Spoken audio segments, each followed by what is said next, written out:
Good afternoon, we are live now.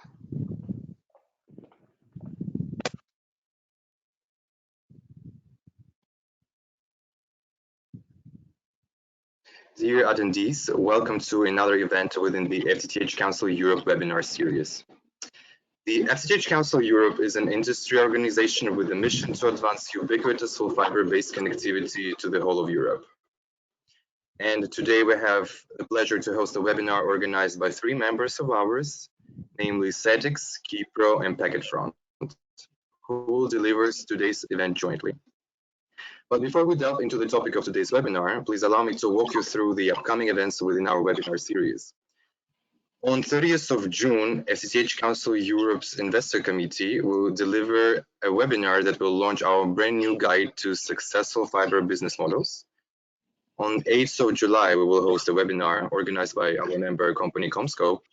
And on 13th of July, we will host a webinar organized by the FTTH Council's Global Alliance, announcing the results of the Global Future Work Survey. Next slide, please. Given we have received your consent, you will be notified about the future webinars within our series. Please note that this webinar will be recorded and accessible digitally after the session. You may use the question section of the platform to pose your questions to the attention of our speakers. These questions, should the time permit, will be addressed during the Q&A session at the end of the webinar. And now, without further ado, please welcome our first speaker, Nick Thomas, who is in charge of UK and Ireland business development and Setics. Over to you, Nick. Thank you. My name's Nick. I live in Lower Cambourne, and I would like to tell you about the fantastic new fibre broadband service we now have from Zip Fibre. The whole family can now watch as many streaming services as they like, which is a big relief in a large family during the recent lockdown, I can tell you. Behind the scenes, a team has been working hard to ensure that Zip Fibre provides one of the best services around. Like many other people, I was totally unaware of just what it takes to bring fast broadband to my house. But I became so interested in the whole process that I actually met some of the Zip Fibre team. Three of the team are now going to show you in a few steps just what it takes to have my service delivered. Firstly, Daniel, a project manager, will show how Zip Fibre planned the network. Then Mika, as a deployment specialist, will show how my house was incorporated into the network. And finally, Timo, as operations manager, will show how I actually received my connection, the important part. So I'd first like to introduce Danielle, a project manager from Zip Fibre, who had to decide just how the network in Lower Cambourne should look. Thank you, Nick. Hello all, this is Daniel. I'm a project manager at Zip Fibre and lead the network planning team. I'm also in charge of validating the designs made by our planners and subcontractors. Zip Fibre is an operator that has been growing rapidly in the last few years. Our plan is to connect roughly 200,000 customers in the next 5 years. We're also continuously participating in the different RFPs launched by the government for connecting rural areas and have our own plans for serving dense areas. Our group is present in many countries all over Europe. In the next minutes, we will show the whole process from planning the network to connecting Nick's house. I will present the different phases involved in the planning of an FTTH network, our objectives as an operator, and finally, the importance of automation as an essential tool for enhancing the design process. In the early stages of our design process, we need to do a preliminary study so as to evaluate the feasibility of the project in terms of costs, make decisions on which endpoints are subject to be served by our company and which ones will be discarded. This is all based on the amount of civil work necessary to reach such endpoints and if it's affordable on our side. Answer on time to the different RFPs launched by the government as well. Then there's the HLD, high-level design phase, where we define our network architecture. We also work side by side with our optical equipment provider in this matter. Here we evaluate the splitting level, definite location of OLTs, and design the network, the feeder network, and etc. We define the different phases of the project. In the first phases, we prioritize the areas where infrastructure is already present. In our case, we'll use existing PIA infrastructure. We also need to define how we'll do the connections, overhead, underground, or both. Also obtain a more accurate list of materials so we can get quotes from our equipment provider and start defining teams for working on the field. In the next phases, which involve detailed low-level design, we need to incorporate the information coming from field surveys, define the drop connections, get cabling diagrams, splice plans, prepare the to-build documents, and also manage some subcontractor teams like field service and for low-level design. In the beginning, our networks, we designed our networks manually. However, as volume increased and work execution speeded up, it was challenging to keep up with the good quality. This is why we decided to look into design automation, and after a broad evaluation, we ended up adopting the solution from the best provider according to our scorecard. With this approach, we were able to make possible the study of different scenarios by working on the HLD based on existing data from various GIS sources, obtain an accurate model of a network, the ability to rerun HLDs by incorporating the results of field surveys, allowed us to produce accurate designs, obtain more reliable and homogeneous results across the board, and also in control schedules, have more control on the network design and building by elaborating the control tools that will allow to monitor the work of subcontractors, and drastically reduce manual work. It remains only necessary for detailed design in difficult situations where the planner, interpretation, and experience are required. As a result, we were able to bid effectively for state-funded areas and also secure the delivery of our commercial build programs. Overall, we considerably improved the productivity, scalability. We have a faster and more predictable schedule, and the quality of our processes and deliveries increased as well. So the journey to bring the fiber to Nick's house started as it follows. First, I logged into the company's inventory system, where the existing data about the area was stored.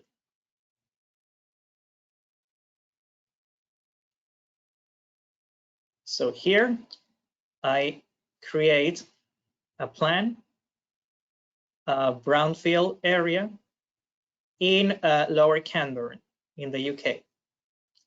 So I select my area.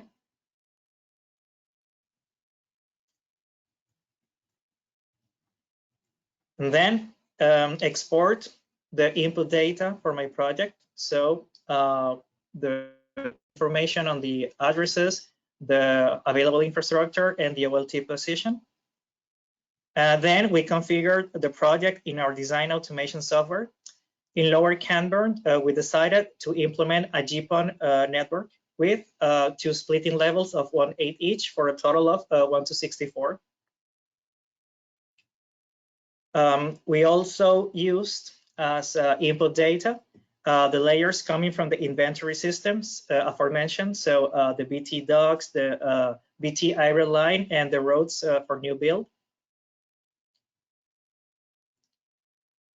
We also defined the cabling rules and equipment to use based on the recommendations made by our equipment provider and network specialists.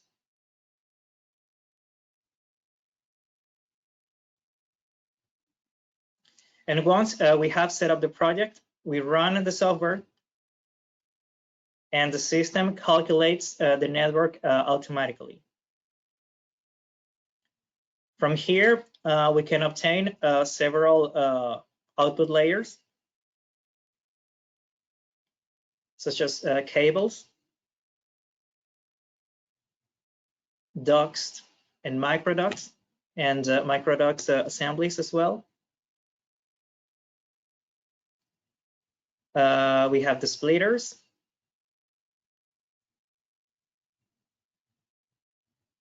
and the splice closures, and some other layers as well. We can also estimate the cost per endpoint, which helps us define the different phases of the project. In this example, the red point indicates that connecting this endpoint will be very expensive, as a lot of new infrastructure needs to be built. It's likely that we'll leave this house for the last phase of the project, unless the customer wants to take on the fiber. I can also use the tools on the map to make manual modifications, which might result from the field survey.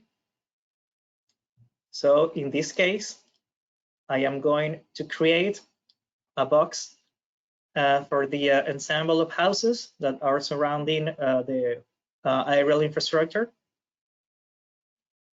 So I select my houses. I assigned the parent node of these houses.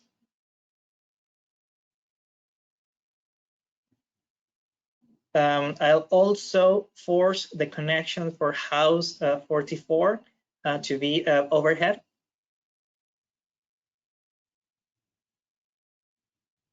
And when I'm done, I run the software, and the system calculates all the elements one more time.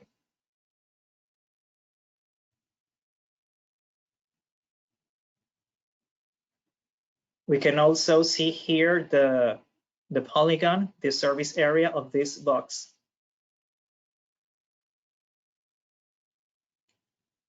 Once I finished the design, I'm able to obtain a bill of materials and financial information on my project, with a detailed description of all the elements of a network and their cost.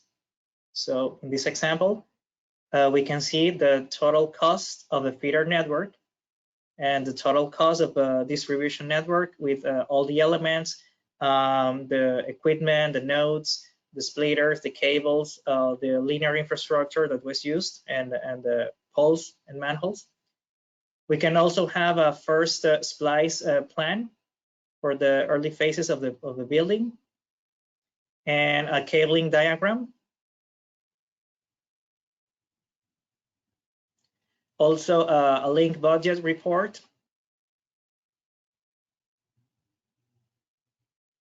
and also a duct diagram with the information on which cable is within each duct. Now that the design is ready, I can export the results to our inventory software. This is easily done through a plugin that allows a seamless integration.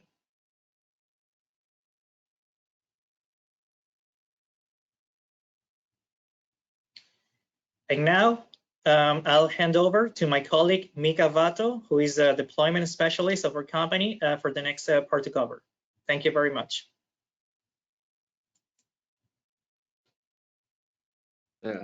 Thank you, Daniel. Let me just share my webcam and my screen. So today I'm working for Fibre, and on a deployment team. And what we did, we got a plan from Daniel, the Fibre plan. And what we are gonna now do is to build the actual network, document it, the passive network, and have an accurate as-built documentation when we are building that one. For our deployment team, the most important things is to get the plan and make the data available for everyone who needs that one. And from the data then when we're building, it's extremely important for us that we have accurate and detailed documentation. that one will reduce the price of the operating the network, and it will also give us more value to the network what we have. And then we are of course doing following all the projects what we are doing. As a cheap fiber, we don't have our own civil work team, but we are using contractors, and with them we are following the progress. But today I'm gonna focus the two first ones, the boxes what we have there. So I will show how we are giving the data to our contractors and how do we create accurate and very good high detailed documentation out of it. As we all know, like building a network is a challenging. One of the challenges is that you have lots of different type of documents. You have Excel sheets, you have diagrams, you have maps. And when we started, we found out that we have so many different files which we were sharing.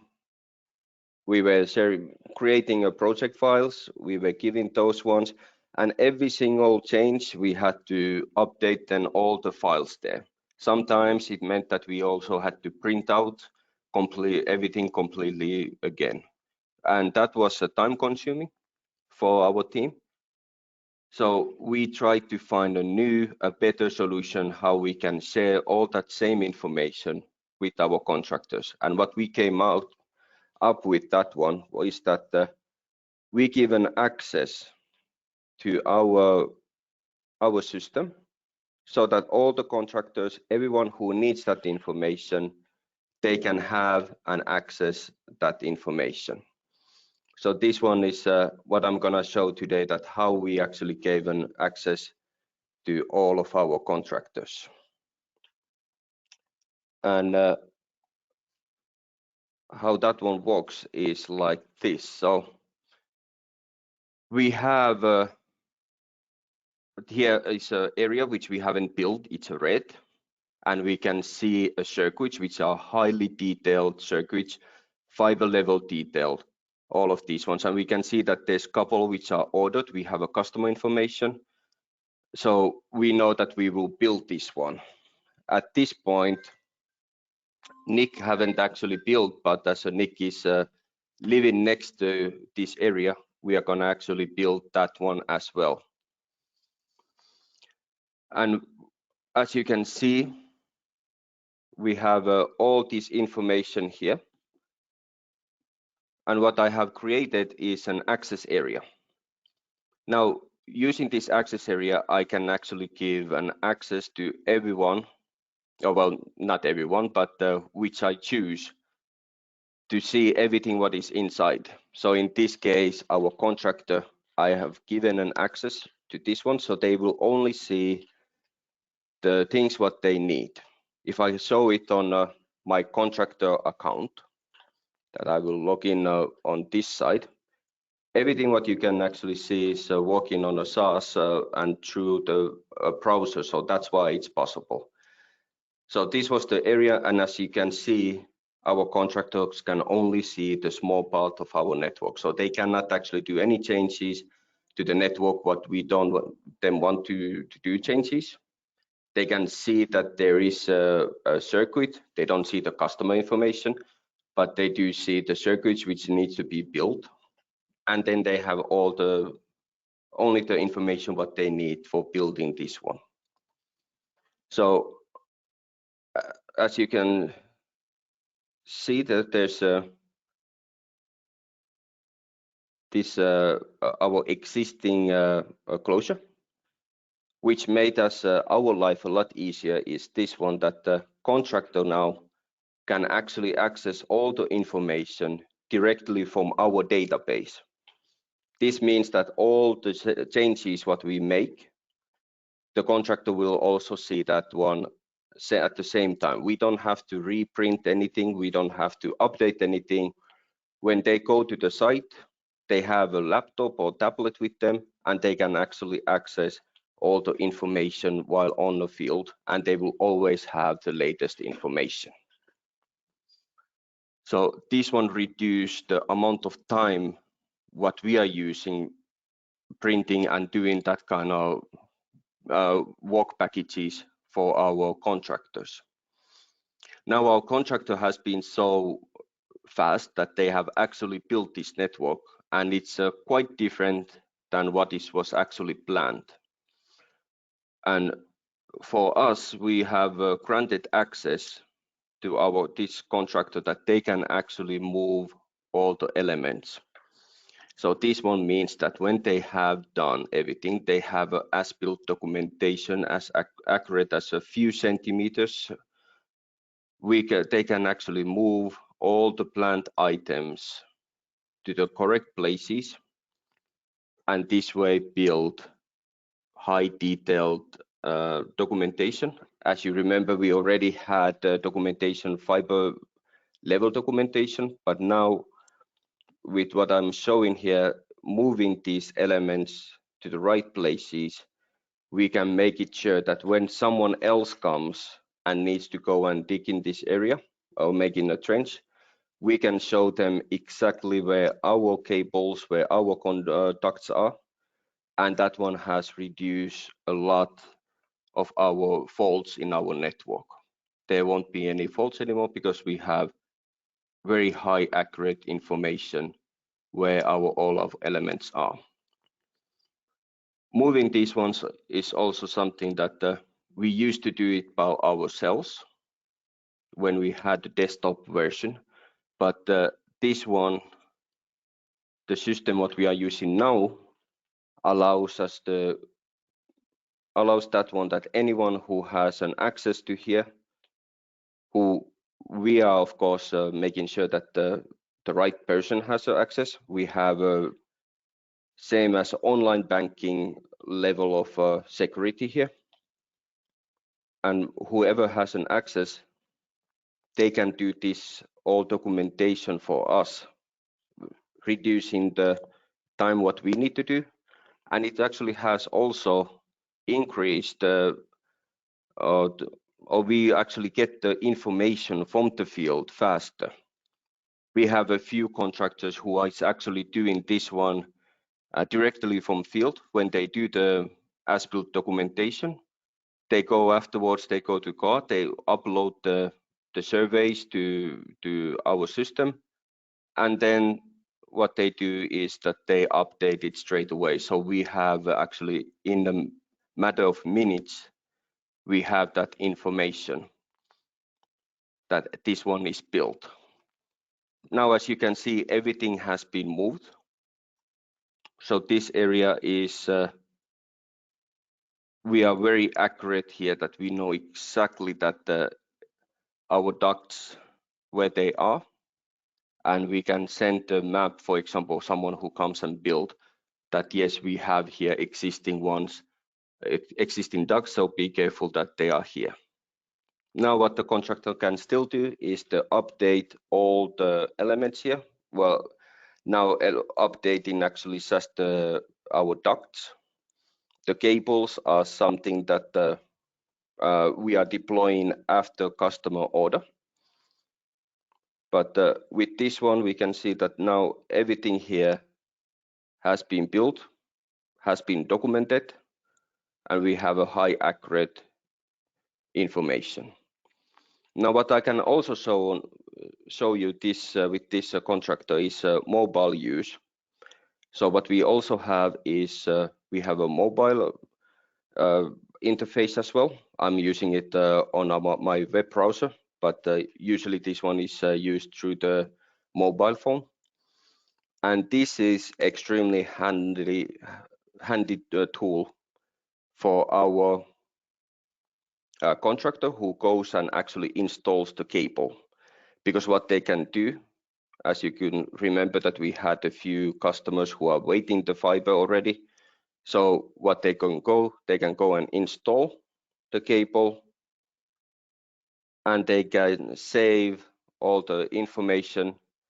And with that one, all this information is done actually in a matter of seconds, that we will get the information back in our office that these cables has been installed, and we can continue with the installing or with the operation side. If I log in back to this normal view, desktop view, we can see that already there's a hint of green in the cables which we updated. So if I select this one, you can see that now it's already been built. And if I update this my own view, what I see from our network, just updating this one, you can see that everything which was planned is now actually in use mode, and I can see that they are built. Now what I can do I'm doing now by hand. This is something what we can do through API as well. But what I'm just gonna do here is that I will put this one connection as a pre-connected. This is actually Nick's connection. And then we have the other ones which are already built. So I put that they are soon in use. The fiber for them has been built, and then the second ones too, that they are now ready. Now doing this one, then our operation side will get the information fast again. When we do this change, they will see it straight away themselves as well. And they are able to deliver a connection for the customers. And how do we do that one in a chip fiber? It's gonna be Timo who's gonna be talking about that one. So let me give my floor to Timo and our operations. Great, thank you, Mika. It looks like we are progressing very nicely here. So let me see, I'll just show my screen. Can you see my screen now? Yes, we can. Yes, thank you. Okay, yeah, thanks, Mika. This is going really well. So now we have only the last steps left. So to Nick, to order the fiber, he has heard that his neighbors are getting this super fast, nice internet connection from us at Zip Fiber. And then the last step to actually order the fiber connection itself. I mean, we could have built the fiber already in the same phase as Mika showed you before, but Nick is ordering the fiber as a separate thing here. So there are many different workflows that we are following. And before I show you how this works in the products themselves, I'll just show you a couple of one slide to explain, because I'm going to jump a little bit between different products, so it's easier to follow what I'm going to show you in a second.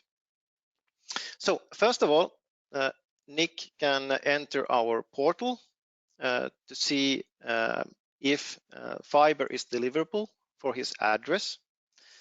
And that request comes to the GIS system that Mika just showed you, where you have the fiber planning. And the GIS system then returns to the portal if the fiber is available. And as you can probably guess, in this example, the fiber is available. So we can proceed, and Nick can order the fiber connection. The fiber connection order comes now to the BSS system, which will then send a work order back to the GIS system. So the installation guys know that they need to do the final fiber drop. And the BSS system will also instruct the network orchestrator to configure the network, the active equipment like OLTs and ONTs. And after this step, the installation is ready. We have the fiber installed, we have the active equipment in place, and we are ready to proceed to deliver services to Nick. And Nick can do that by himself by ordering the services via portal. So when he has selected the service, the activation comes to the BSS system, which will then order the network orchestrator to configure the network so that the service is delivered.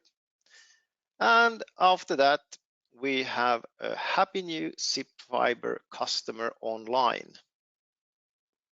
So let me start from the phase where Nick checks if the fiber is available for him.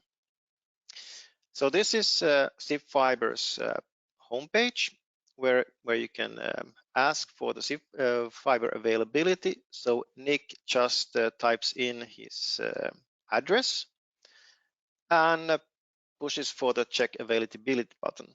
So now the portal communicates with the GIS system. So if we jump there, and I have already opened the right address, Bickley Court, and it's this blue dot here. So if I check that and the service area, yeah, we can see here that Nick's address, it is within the area we are currently building. And if we double click here, we can also see the services that are available for Nick. So if we would activate the services at the same time as we are building the fiber, we could do that as well. But as said, this time Nick will order the services as a separate step later on. So let's jump back to the portal.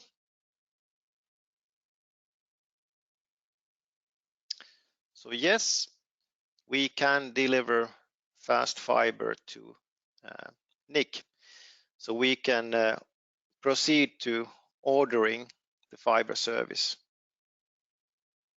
by clicking here, and we just fill in customer details and push the order now button. So now the portal will communicate with the BSS system instead of the GIS.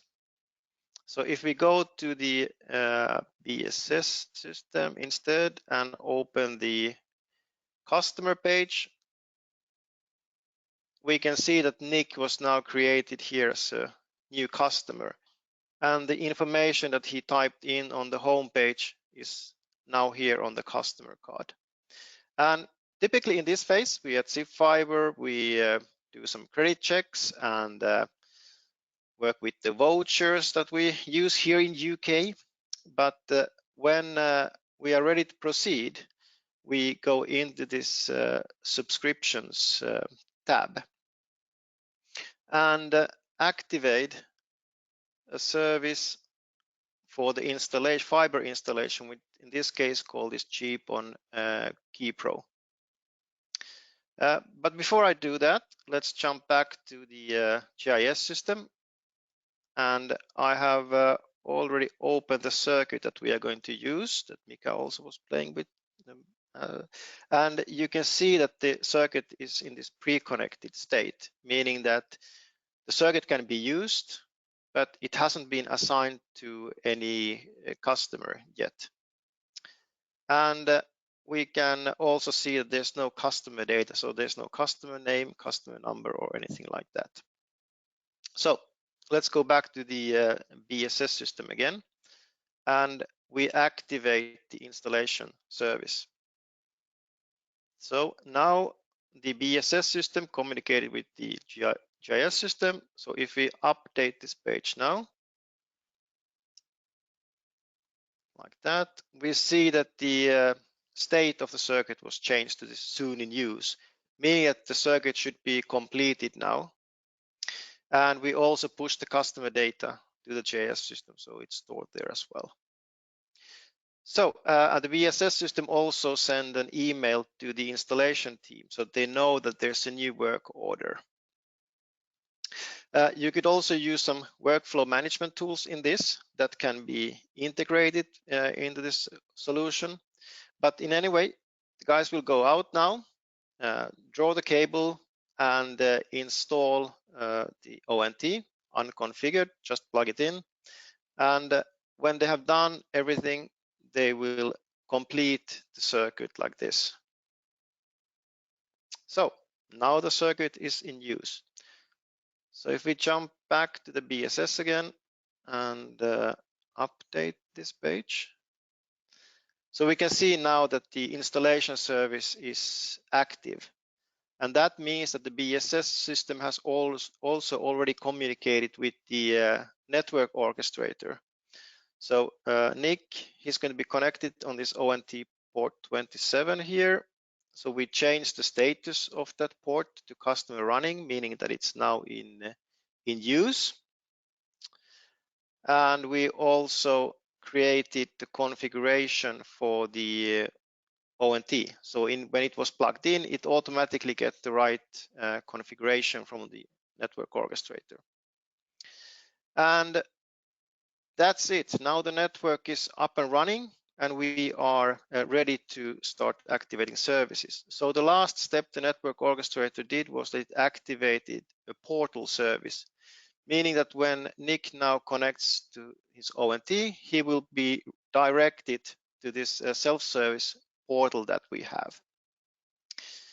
And the first step here now that Nick needs to do is to log in to the pages.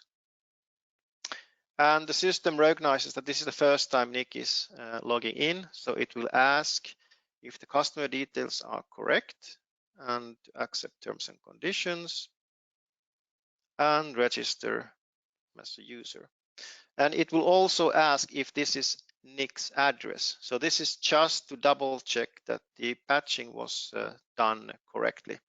And this is Nick's address, so we can proceed and actually log in to the self-service page. We at Fibre, we are an open access operator, meaning that we have multiple service providers in our network that Nick can choose from. But he can also look at the services directly and see all the services that are available for him in his address. And when we compare this and look at the prices and all that, it looks like this Internet Basic is like a very, very good option. So let's choose that one. And now we need to give password so that kids don't go and order services on their own, and also select activation date.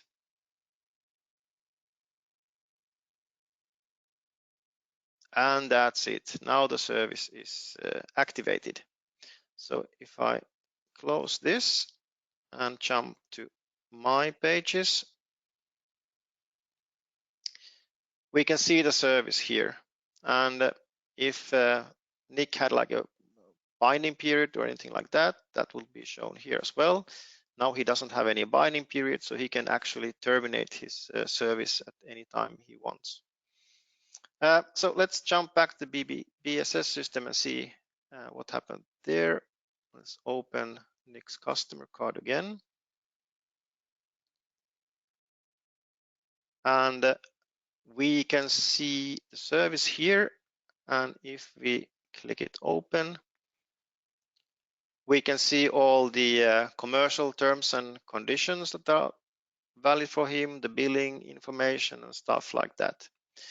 And the BSS system also communicated now with the network orchestrator, which configure the network so that the service is active, meaning that when Nick now connects to his ONT next time, he can use internet as normal and won't be redirected to the portal. So now Nick is a new customer at Fibre's network. And yep, we have shown the whole trip from planning the network all the way to activating the fiber or the internet access to Nick's address. So Nick, now you are a new customer in Fibre's network and you have a super fast internet. How does that feel?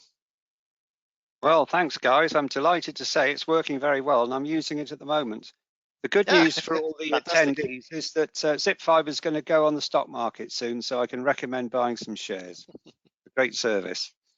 Thank you very much. Hopefully that was a clear demonstration of exactly how I've got my internet in 3 easy steps. Thank you very much, guys. We now have time for questions and answers. There's a question tab that you can use. We've already got some questions in, so I'll fire away if I may. I think this one's probably for Mika. There were 3 different systems in your presentation.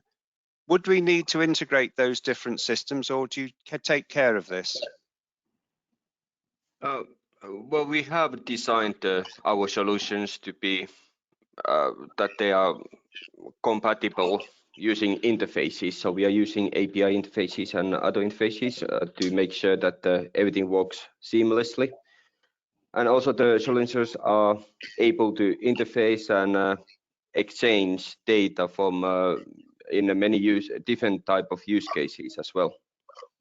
Good, well, thanks for that. The next question, I think perhaps all of you can answer it separately. Question from somebody saying we have currently a couple of 100 homes connected and will grow here in the UK. How many new staff do operators like us need if we want to embrace these solutions? That's a very good question. Daniel, perhaps you could take that first.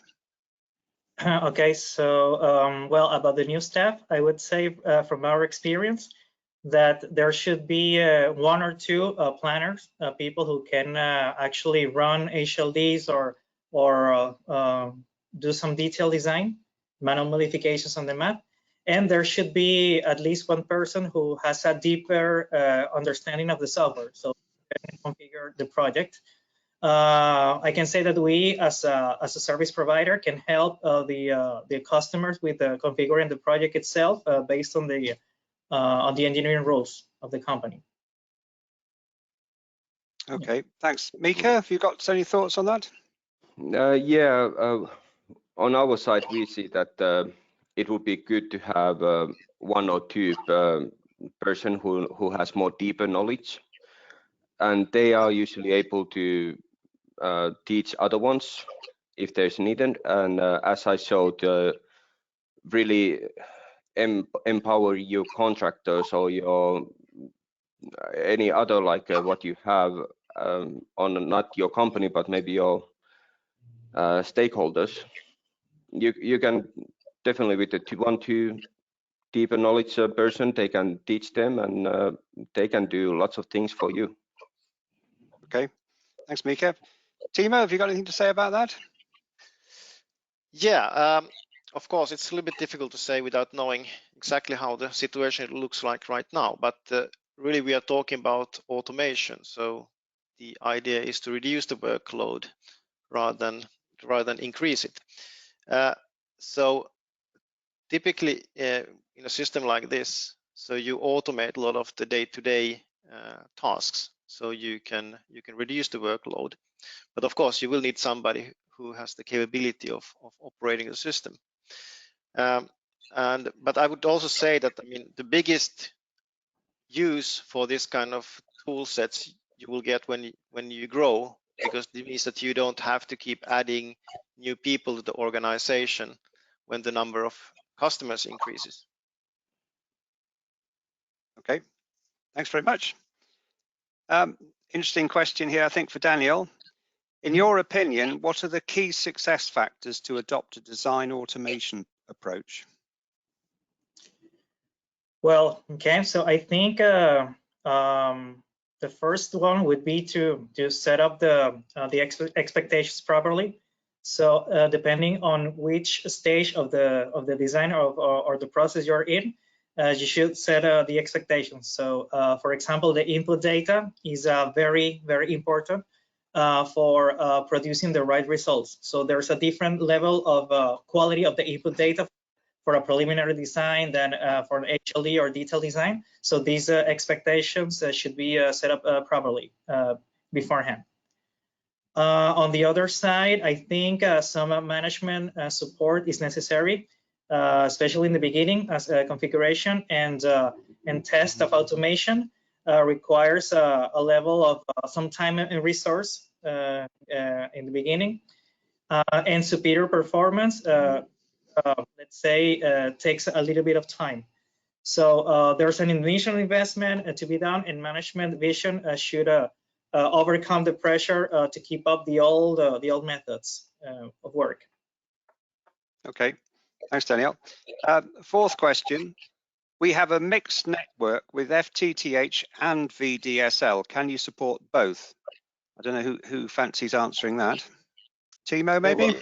Yeah, I can start. Yeah, absolutely. I mean, our solution can be used for any type of network, basically, that has IP address, but and also all kind of vendors. So yeah, absolutely, that is possible. And actually, the system is built so that you don't have to even care if end customer is behind the VDSL port or PON port. From the operational point of view, it looks exactly the same. Okay, thanks. That seems to have exhausted the questions we've got. So I guess if nobody has got any more questions, we're going to come to the end of the webinar. So thank you very much for attending. Okay, I hope you enjoyed it. Thank you very much. Yeah, thank you, everyone.